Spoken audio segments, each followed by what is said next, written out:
Alright, so this will be section 3.4, or at least I'm going to give it a go.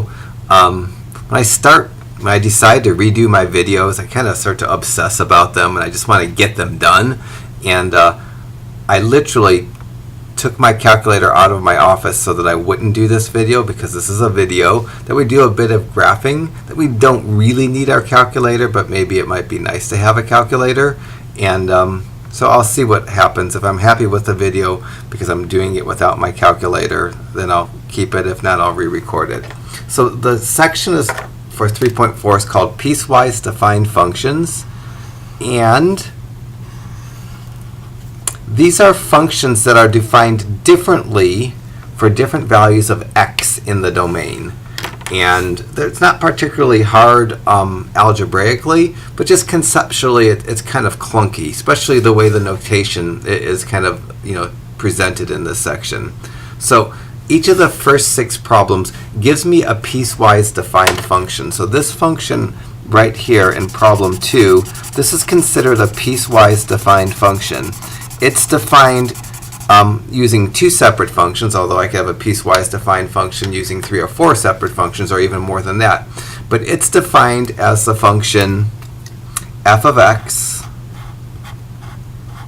equals x minus 5 for all values of x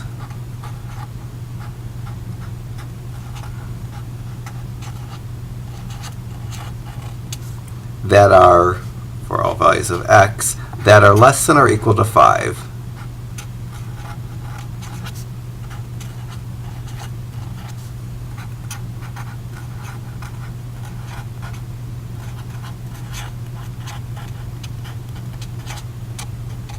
That's kind of this top line. If I read that part of it, that's how I would read that.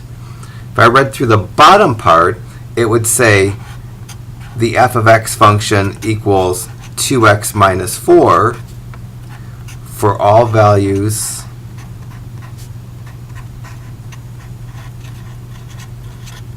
of x that are greater than but not equal to 5.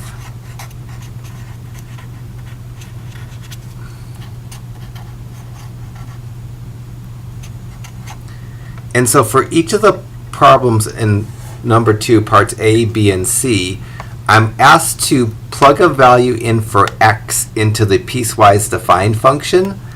When I go to plug that number into x, I only have to plug it into one of the 2 pieces. It would be wrong to plug it into both pieces, and I have to reason out which piece it goes into. When I look at part A, the number in the parentheses is 0. And that's going to be important because for this particular function, let me just throw some numbers on a number line. I'll put negative infinity on the far left edge of my number line, positive infinity on the far right of my edge of my number line, and 5 between the infinities. If a number is less than 5, less than or equal to 5, so in the interval from negative infinity to positive 5, I'm supposed to use the function f of x equals x minus 5.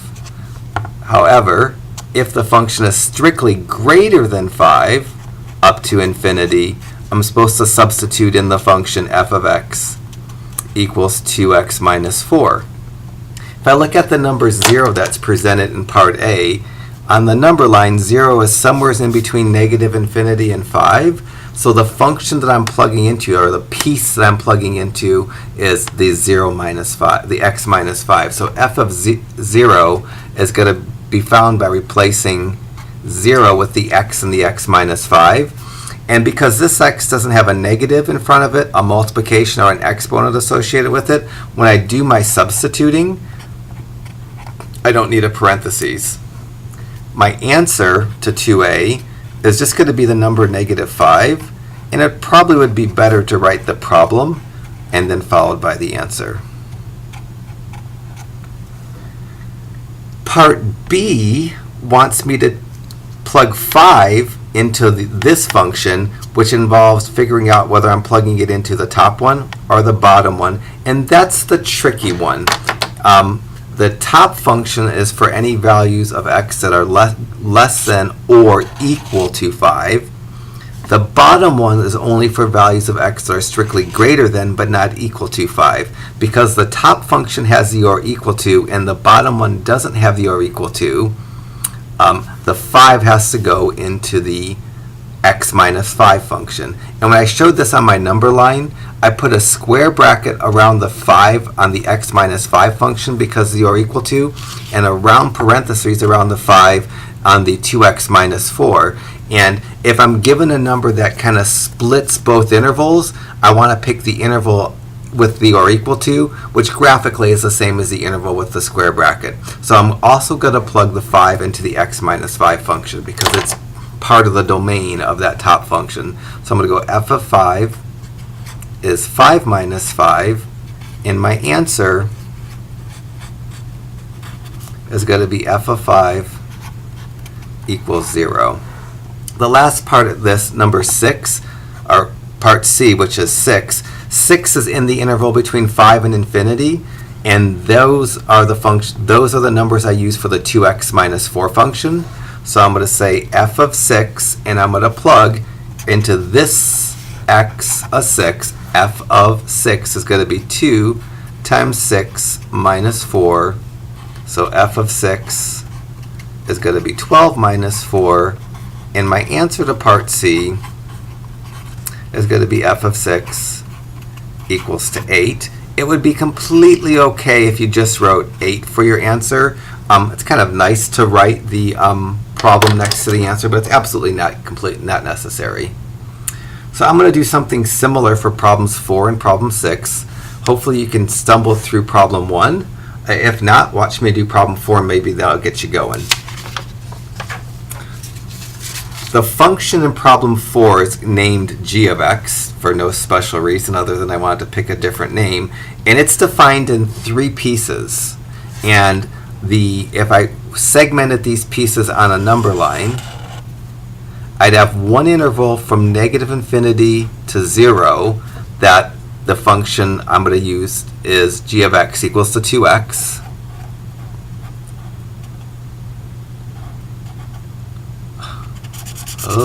For this interval, I'm going to use g of x equals to 2x, and that's for any number that's bigger than infinity and up to and including 0 because they have an or equal to on the 0.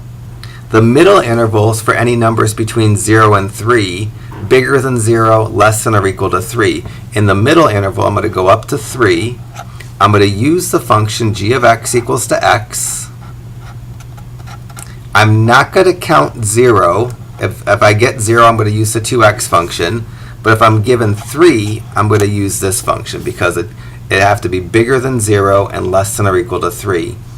In the last interval, anything bigger than 3 and not including 3, I'm going to use the g of x equals negative 5x function. And that's going to be for any number that's bigger than 3 but not equal to 3. So if I'm given the number 0, I'm using the 2x function because the or equal to next to the 0 is with the 2x function and not with the x function. If I'm given the number 3, I'm going to use the x function here because the or equal to is on the x function and not the minus 5x function. So part A of this gives me g of 0. So immediately I find the 0 and I find where the 0 has the or equal to. That's the function I want to use. And I square bracketed it at 0 there. So to find g of 0, I had to figure out if I was using the first or the second function because both of those functions have 0 in their description of their domain. And I want to pick the one that has the or equal to. So I'm going to go g of 0 is 2 times 0. And my answer to part A is going to be g of 0 equals 0. Part B, I give you another bad number, the number 3. Both the middle and the bottom function in their description have the number 3. The function I need to insert into is the one that I did with the square bracket, which is equivalently the one that has the or equal to with the 3. So this 3 kind of splits the two functions. I have to know which of the functions to use. I'm using the one that has the or equal to with the 3, which is a g of x equals to x. And all I'm going to do here, if I use the function g of x equal to x, I'm just going to change the x to a 3. And I'm going to get g of 3 equal to 3. And that's going to be my whole answer to part B.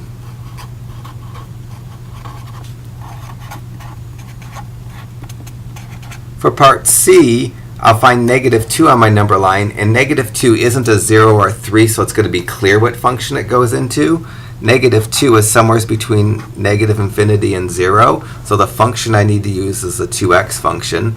So g of -2 is going to be 2 times -2, and my answer to part C is going to be g of -2 equals to -4, because 2 times -2 is -4. So one more of these kinds of problems, and it's a triply defined function that has some squares in it, and the squares in it shouldn't mess me up too much. All right, so problem 6. I have a triply defined function in number 6, and it separates the number line into an interval from -infinity to 2, and any number in between -infinity up to 2, not including 2, I'm going to use k of x equals 2x squared minus 3. That's for any number that's bigger than -infinity, less 2 but not equal to 2. And then I'm going to have an interval from 2 to 4, and in this interval I'm going to use k of x equals x squared, and both the 2 and the 4 have the or equal to. So if I'm given the number 2 or I'm given the number 4, I'm going to plug it in the middle function. Interval-wise, both the 2 and the 4 would have square brackets. The last interval I'm going to have is for any number bigger than 4, which is the interval from 4 to infinity. And in that interval, I'm going to plug any number that's strictly bigger than 4. And as an interval, that's the interval with a round bracket around the 4 to infinity. First number I'm given is 2. I look at the 2's. There's a 2 in the top function. There's a 2 in the middle function. There's a couple 2's in my intervals. I want to plug the 2 into the function that has either the square bracket on the 2 or equivalently the or equal to on the 2. So I'm going to plug it into the x squared. So I'm going to go k of 2 equals to 2 squared. And my answer to number 6a is k of 2 equals to 4. When I see the next one, I want the number 4, and just like the number 2, there's 2 functions in the definition of the domain that have the number 4, and there's 2 4's when I drew these on a number line. I either want the 4 with the or equal to or the 4 with the square bracket. I don't want the round bracket or the 4 without the or equal to, so I'm going to plug it into the x squared function. So I'm going to go k of 4 equals 4 squared, and my answer is going to be k of 4 equals to 16. Last one for k of 5. 5 is a lovely number. It's not on the border of an interval. It's right in between 4 and infinity, and any number in the 4 to infinity interval, I use 5x minus 7. So I'm going to go and plug a 4 in for that x and go k of 5 equals 5 times 5 minus 7. That's 5, and 5 for the x minus 7. That's going to be 18 because that's 25 minus 7. And my answer for part C is going to be k of 5 equals to 18. That's the part I wouldn't need a graphing calculator for. The next problems between 7 and 12, I have to do graphs. Might be nice to have a graphing calculator at my fingertips, but it's more of a crutch. I really don't need a graphing calculator, and it might be actually a little bit harder to do these problems with the graphing calculator, so not having one here is probably not the worst thing. So to graph piecewise defined functions, you're going to graph 2 separate graphs, but you're going to have a definite starting point, maybe, or stopping point, depending on the function. And all the functions that we graph in numbers 7 through 12 are either lines or just a portion of a parabola. And when I'm graphing lines, it's going to be enough to have 2 points. When I go to do number 8 is defined piecewise. The first piece is f of x equals x minus 5, and that's for any values of x that are up to 5 but less than 5. I also need to graph f of x. I should maybe do it in a different color just so you can see the different pieces.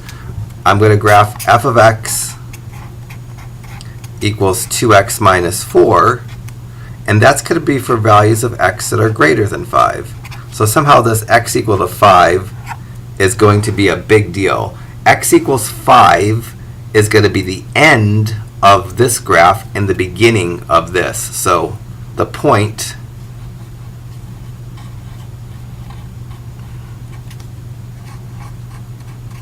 with an x coordinate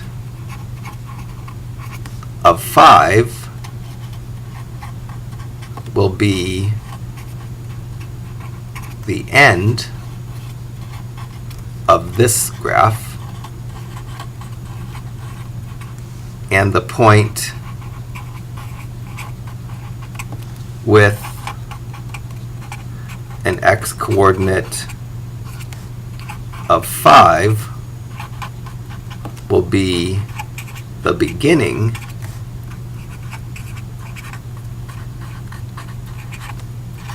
of this graph.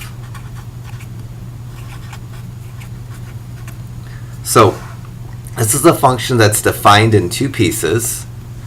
Each of the pieces represents a line, and to graph a line, it's enough to plot 2 points. So I'm going to make a table of values for each of these graphs, and it's just going to have 2 points because 2 points is enough to draw any line.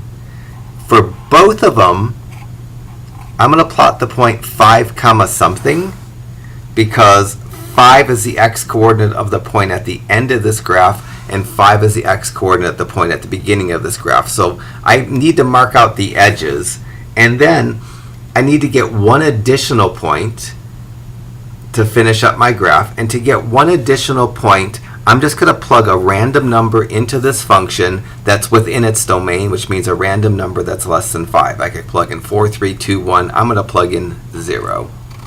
Any number less than 5, if I plugged it under here and got a y value, it's going to be a point that's on the graph that will give me an accurate graph. When I go to do this graph, it's a line. I need 2 points. I have the x coordinate of one of the points. I need to get the x coordinate and then the y coordinate of another point, and I'm stuck plugging numbers bigger than 5. So any number I write beneath this 5 that's bigger than 5 is going to be correct thing to write. I'm going to write 6 just because I don't have so much room. Now for each x, I'm going to get a y. So I'm going to plug 5 into here, and I'm going to get f of 5 equals 5 minus 5, which is 0. I'm going to plot the point 5, 0. And because the graph has an or equal to on the 5, this point's going to get a square, a solid circle. And so I'll start with that. There's my point 5, 0, graphed with a solid circle. Now I'm going to plug 0 in to this left function. I'm going to do f of 0 equals 0 minus 5, and 0 minus 5 is negative 5.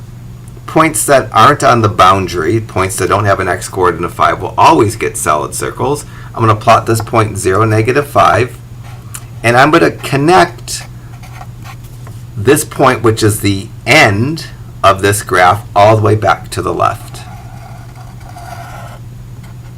So this is the graph of f of x equals x minus 5 for values of x that are less than or equal to 5. Now I'm going to graph f of x equals 2x minus 4 for values of x that are bigger than 5. It doesn't feel like I should be allowed to plug in 5, but I kind of have to. So I'm going to first plug in 5 and do, for this function, f of 5 equals 2 times 5 minus 4. That's 10 minus 4, which is 6. When I go to graph this point, I'm going to plot the point 5, 6. But because x equals 5 is not in the domain of this function, instead of marking that point with a solid circle like I did in the left graph, I'm going to mark it with an open circle. And this is going to be my point 5, 6. When I do 6, I get f of 6 is 2 times 6 minus 4. That's 12 minus 4, which is 8. I'm going to plot the point 6, 8. And points that are interior to the graph, not on the edges, always gets solid circles. So the point with 5 as its x-coordinates, the beginning of this graph, that's going to be the beginning of my graph, and it's going to end by going out and to the right forever.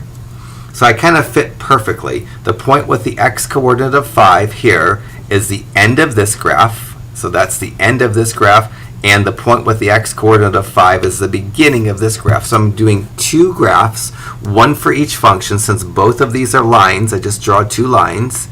And I have to find any break numbers when I go to make points have to be x-coordinates of points for both of my graphs because they're the end of one graph and the beginning of another. If how the function is defined, if that particular value of x has an or equal to, when you make the point, you draw it with a closed circle. And if that value of x doesn't have an or equal to, when you graph the point, you graph it with an open circle. That's everything for number 8. And I'll let you give a stab at number 7. Then I'll move on to number 10, which is defined in 3 pieces, but each of the pieces is a line. So number 10, apparently my window needed to really be blown up, so I set myself up to succeed, I think, here. I need to graph g of x in 3 pieces. So the first graph I'm going to do is I'm going to graph g of x equals 2x. And again, it's for x is less than or equal to 0. This tells me that the point with an x-coordinate of x equal to 0 will be the right end of this.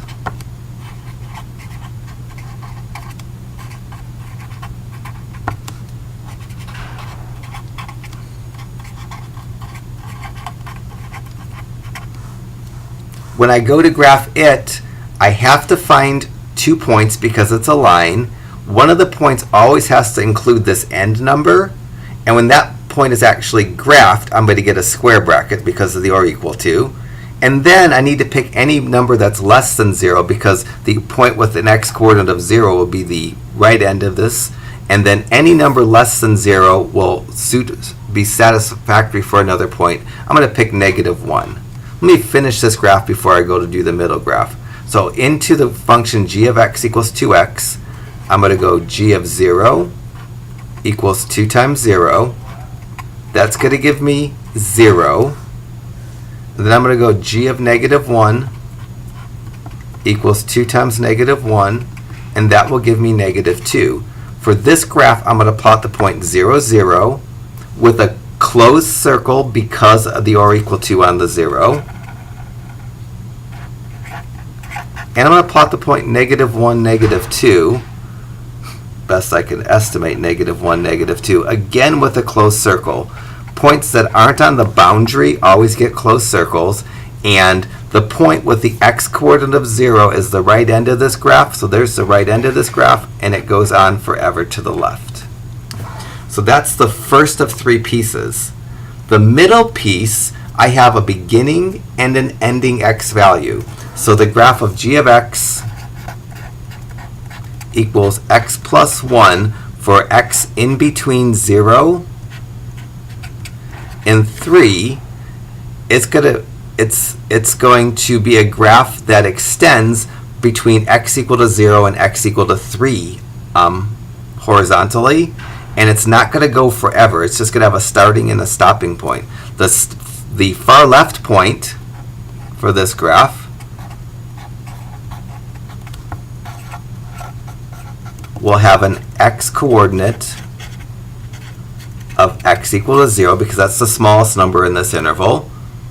And the far right point for this graph will have an x-coordinate of x equal to 3. The x equals 0 points could have an open circle because I don't have an or equal to there. The x equals 3 is going to have a closed circle because I have an or equal to there. Because this is a line, I only need 2 points. I have to plug the numbers 0 and 3 because they're endpoints. So those are the only numbers I'm going to plug in. So when I go to graph the middle piece, I'm going to plug in the numbers 0 and 3 into the function g of x equals x plus 1. So I'm going to go g of 0 equals 0 plus 1, which is 1. I'm going to plot the point 0, 1. Because 0 doesn't have an or equal to, when I plot this point 0, 1, I'm going to have an open circle. So my open circle at the point 0, 1, at least the best I can draw 0, 1 on my graph, is going to be about right there. And then for my next point, I'm going to plug in 3. I'm going to do g of 3 equals 3 plus 1, which is 4. Then I'm going to plug the point 3, 4. And that's going to get a closed circle, and I'm guesstimating 4 based on my window, and I'm not sure why I made the x-axis or the y-axis so bizarre. I almost felt the urge to draw forever, but this graph right here, the far left point has an x-coordinate of 0, the far right point has an x-coordinate of 3. I'm not going to extend this beyond this little segment. Oh, to hardly part at the point 0, 1 so well. Duh. The point 0, 1 should be right here. So this graph should look, how about like that? Sorry about that. This point, I couldn't plot the point 0, 1. The point 0, 1 is not there. I don't know. That's the point like 1, 1. The point 0, 1 should have been plotted there. Kind of fudge that up. All right. The last piece, g of x equals negative 5x for values of x that are greater than 3. The point with an x-coordinate of 3 will be the most left point, will be the left edge.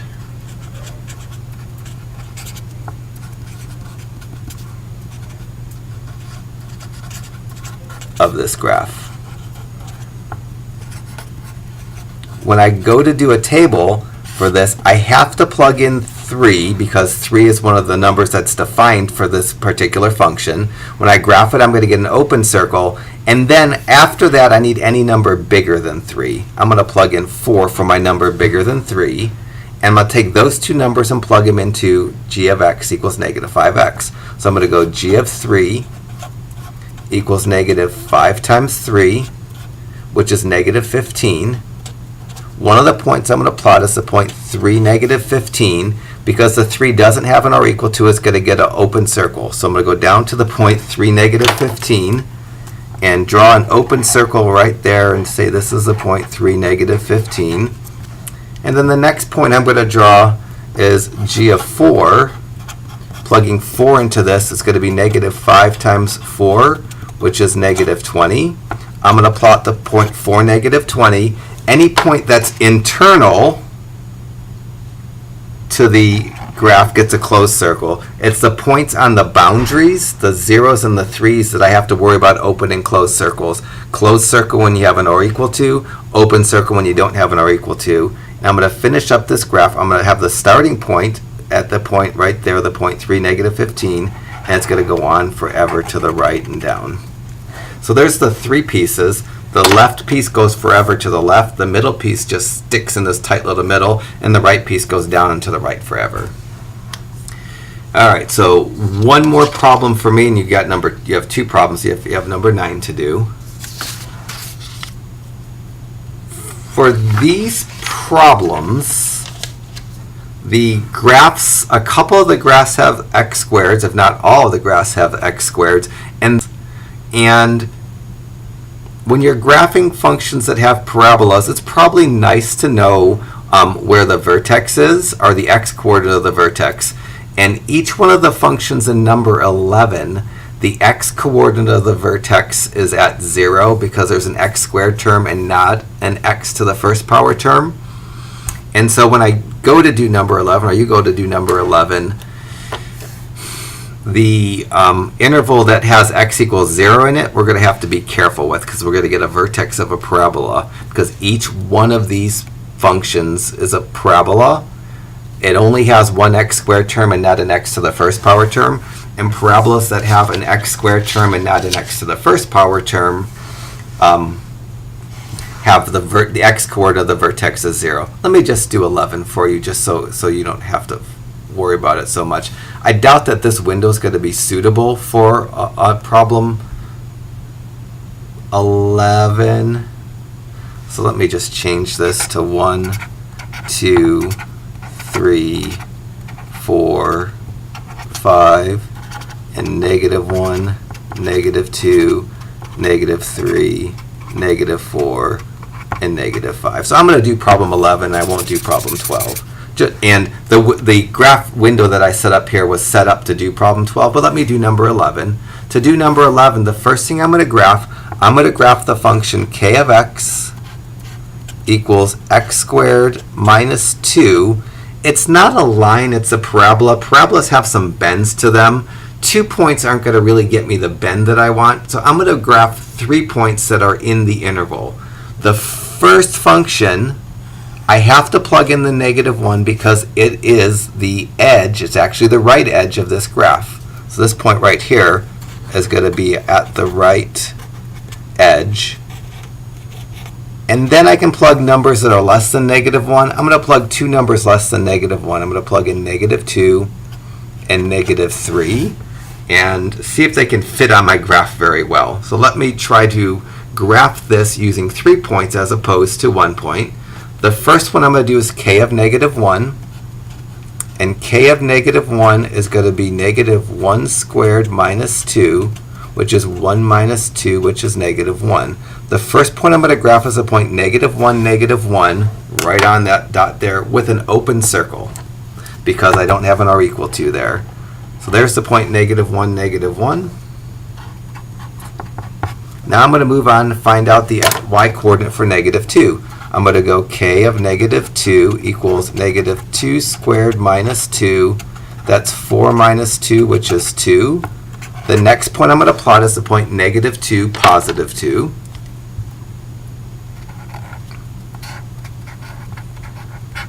And the last point for the first function, I'm going to plug in -3, and I'll go k of -3 equals -3 squared minus, this is -2 squared minus 2. I did it right here. I just wrote a 4 there. This is -3 squared minus 2, which is 9 minus 2, which is 7. So the point -3, 7, that's going to be off my window a little bit. So -3, 6, 7, I'm going to mark there. This should be marked with a closed circle because it's interior. Points on the boundary get the open circle. So here's 3 points. You can start to see that they're making a little bit of a curve rather than a line. So that's a little bit of a curve from a parabola. Its vertex would be at 0 something, and so I'm not at the vertex yet. The next graph I'm going to do is going to go in between -1 and 1. I'm going to graph x squared. I'm going to get solid circles at -1, solid circles at 1. The x coordinate of each of the vertexes of these parabolas is at 0, so I should definitely plug in 0. So for the middle graph, I'm going to do k of x equals x squared. I have to plug in -1 and positive 1 because they're boundary points.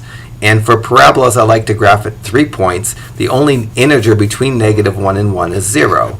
For each of these, I'm going to get a corresponding y. So the first one, I'm going to go k of -1 equals -1 squared. That's going to be positive 1. That's going to cause me to graph the point -1, positive 1, and I get a closed circle at that point, -1, positive 1, because of the or equal to. Now when I do 1, I do k of 1 equals 1 squared, and 1 squared is 1, so I'm going to plot the point 1, 1, and the point 1, 1 is right here. Another closed circle because of the or equal to. And the last one is actually where the vertex is going to be. When I do k of 0 equals 0 squared, I get 0, so I'm going to get the point 0, 0. Another closed circle Interior points always get closed circles. Boundary points get closed circles when they have an or equal to next to the x number. They get round circles when they don't. So the middle piece is going to look just like that. Now I'll do the far right piece. K of x equals x squared plus 2.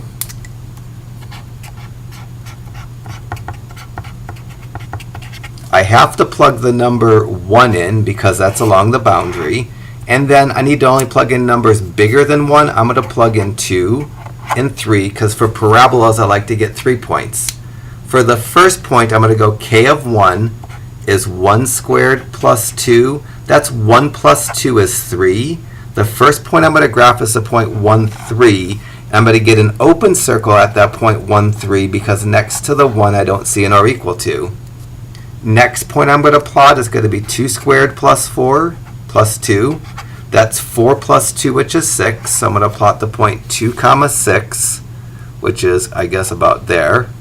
Closed circle, interior points always get closed circles. And the last one, I'm going to do 3 squared plus 2, which is 9 plus 2, which is 11. So 3 and then maybe 11 is up here somewheres. And then the last piece, it has a starting point and it goes up forever. So you can start to see the bends. Each one of these isn't going to be a line because the parabolas, and parabolas don't have the same, they have bends where lines don't have bends. So for each of the problems between 7 and 12, there were piecewise defined functions defined with either 2 or 3 pieces. I'm going to graph as many pieces as the function is defined. So here there were 3 pieces. I always, when I'm graphing a particular piece, need to create a point with the x value of the boundary points, and then my additional x values have to be within the domain. So here my additional x values had to be less than -1. Here my initial extra x values had to be between -1 and 1, and here my additional x values had to be bigger than 1. Alright, so we just have some word problems to do. And they're a little bit clunky, and there's 2 of them. So just kind of gear up for this, and hopefully you can get through these. So we just have a couple problems left to do in section 3.4. They're all the word problems. I've been teaching college algebra a lot of years, maybe even since 2005, as this problem references the year 2005, and I probably just haven't updated the problem since then. And I've never ever asked a word problem that involves a piecewise functions, and problems 13, 14, 15, 16 are word problems that we like to or turn into piecewise defined functions. So if you skip 13, 14, 15, and 16 and don't do them for your homework and you don't show them to me, I won't keep you from using a note card. So if you wanted to stop the video here, that's fine. But if you want to see what I'm going to do, I'll go ahead and do these problems for you. So this problem 14 gives me a part of a tax rate table that was in a little booklet I used to get from the post offices and libraries that would have the tax forms in it, and this essentially is just a little chunk of that table for incomes between $0 and up to $200,000. You can compute your tax based on the table, and Part A just wants me to try to dissect this table, and we want to write a piecewise function. We're going to call it T of x to stand for tax, that gives the tax owed by a person whose income is x, where x is some number less than $200,000. So as I go through here to do Part A of number 14, I'm going to create a piecewise function. I'm going to call it T of x. There's 3 levels at this table, and I'm going to get 3 different piecewise functions, 1 for each level.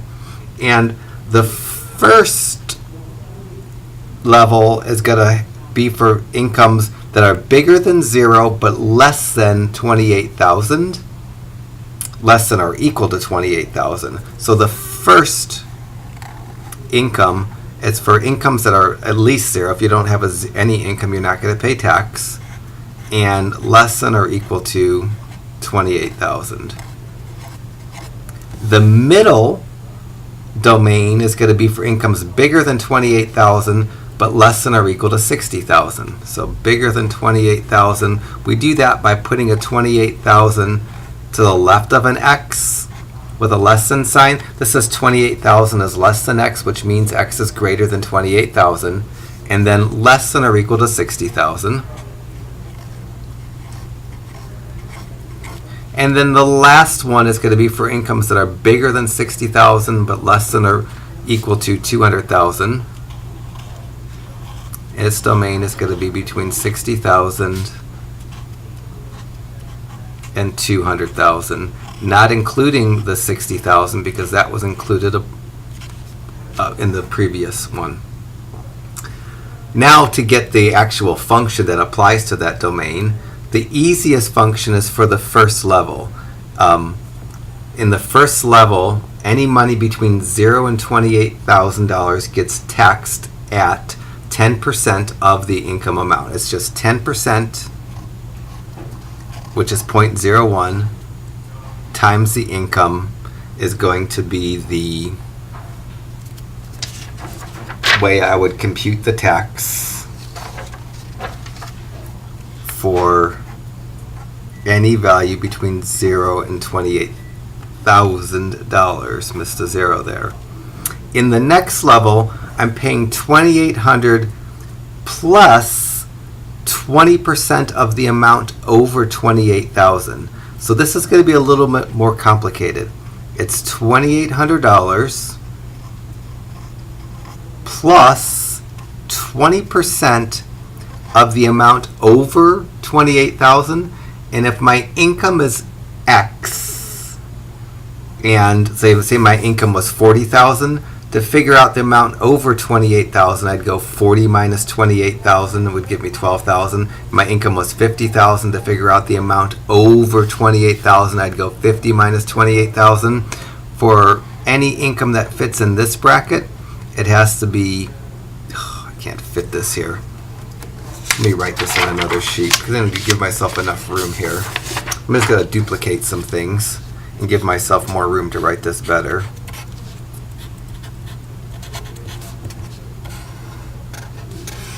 So the first one, my tax was 10% of the amount if the amount was bigger than 0 and less than or equal to 28,000. The middle amount is $2,800 plus 20%, which is 0.20 of the amount over 28,000, which is my income X minus 28,000. And that's for incomes between 28,000 and 60,000. And then the last one, it's $9,200 plus 25% of the amount over 60,000. So that's going to be $9,200 plus 25% as a decimal, which is 0.25. And then the amount of your income over 60,000 is going to be your income minus 60,000. And that's for incomes in between 60,000 and 200,000.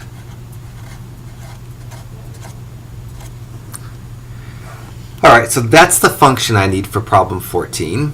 And now I'm going to answer the question using that function. Part B says find the taxable income for someone whose income is $50,000. Because if somebody's income is $50,000, it lies between $28,000 and $60,000. I'm going to use that segment of my formula to get the answer for 14B. So the amount of the tax is going to be the income, 50,000, shoved into this formula.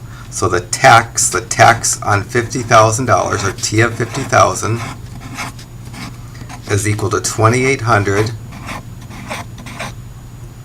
plus 0.20 times X, in this case X is 50,000, minus 28,000. 50,000 minus 28,000 is 22,000. So this is going to give me the tax of $50,000 is $2,800 plus 20% of, again, that's 22,000.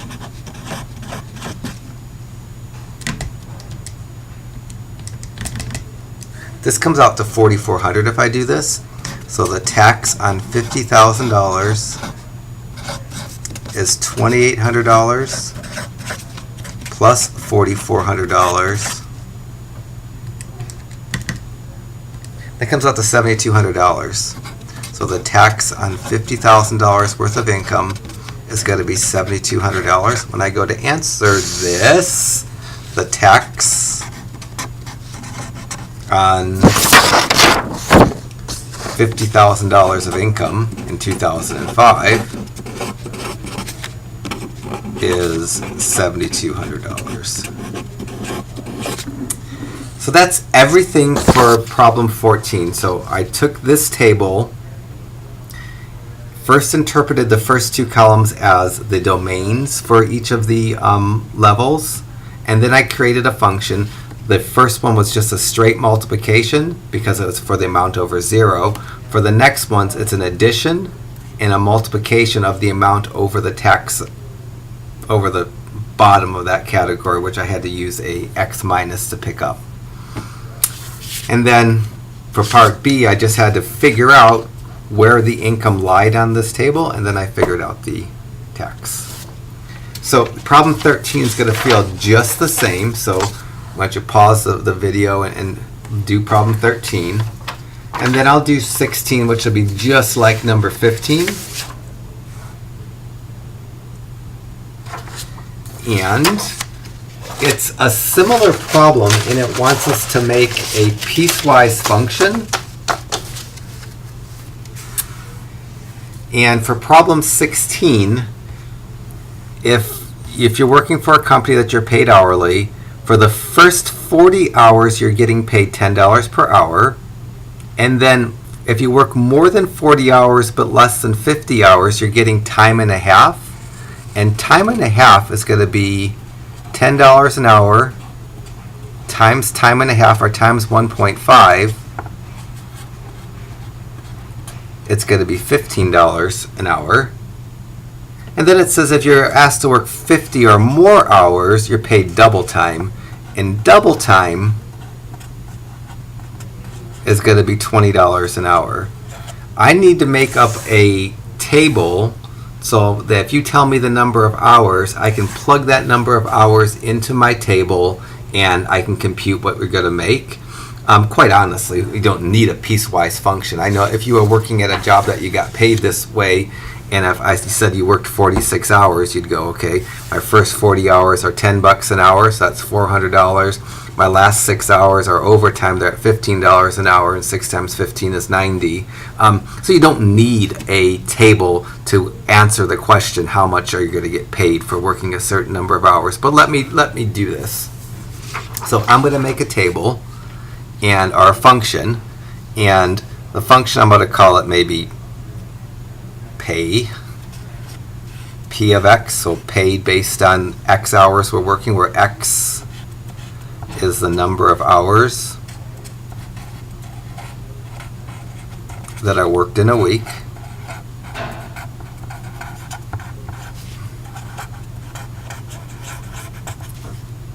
And I'm going to make 3 levels for this.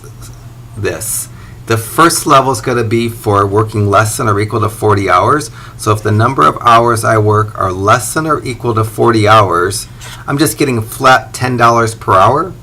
The formula is going to be $10 times the number of hours I work if you work less than or equal to 40 hours.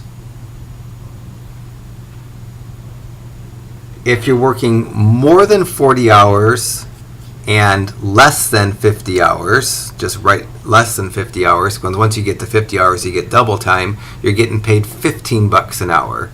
The domain for that would be working over 40 hours and less than 50 hours.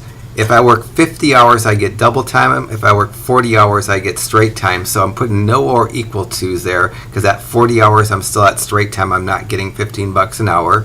And at 50 hours, I'm up to double time. I'm not getting time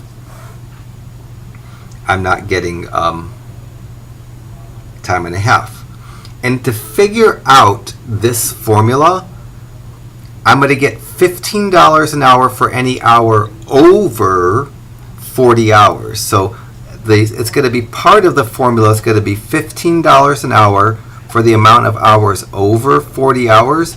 If you worked 46 hours, you'd get 40 of them at regular pay and 6 hours at overtime pay. If I plugged 46 in for this X right here, for any hour over 40 hours, my 46 hours hypothetically minus 40 would give me 6 hours of overtime.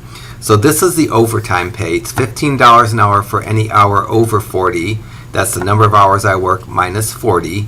And then the beginning part of this is going to be 400, because if you work more than 40 hours, you get all of this pay.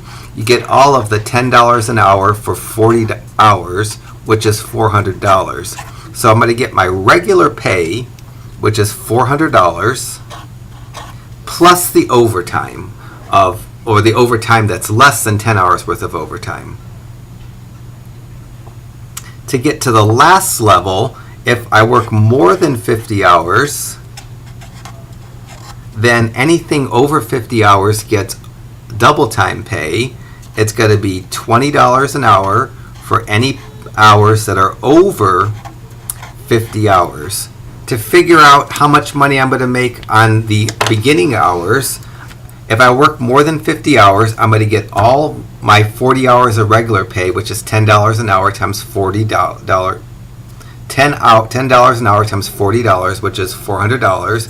I'm also going to get 10 hours of double time, and it's going to be $15 an hour times 10. So I'm going to get my time and a half pay, should I say. So my regular pay is going to be $400. My time and a half pay, I get 10 hours of time and a half, is going to be $150. My pay for the first two chunks of time, $400 at regular pay, $150 at time and a half. If I work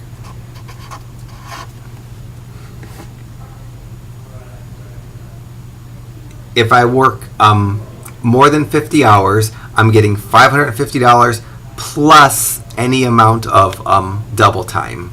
So that's the function that I need. That's the piecewise function that will figure out the pay. If you plug in 30 hours for this, you'd get, straight time. If you plug in 47 hours, you'd get your $400 straight time plus your 7 hours time and a half. If you plug in anything bigger than 50, you'd get your full 40 hours of regular pay, your full 10 hours of time and a half, and then you'd add in your double time pay. That's part A of number 16. For part B, use your formula to compute what your pay is if you work 50 hours in a week. If you work 50 hours in a week, you're not getting any double time. Technically, it belongs in this level because this is for pay that's greater than or equal to 50 hours. I go the pay for working 50 hours is the $550 of regular time plus time and a half. And I'm not going to get any double time because I didn't work an hour of double time. And the formula is going to bear that out. So my pay when I work 50 hours is the $550 plus my $20 an hour, but I don't have any hours over 50, so I'm not getting any double time. And the answer, my pay is going to be $550. Maybe not the best example or best worked out problem of the semester. My guess is not a lot of you were watching this, and if you couldn't quite follow what I did, if I didn't explain it well enough and you're interested in this, just come visit me in my office, send me an email, and I'll do a better job explaining it if what I did didn't take you where you needed to be.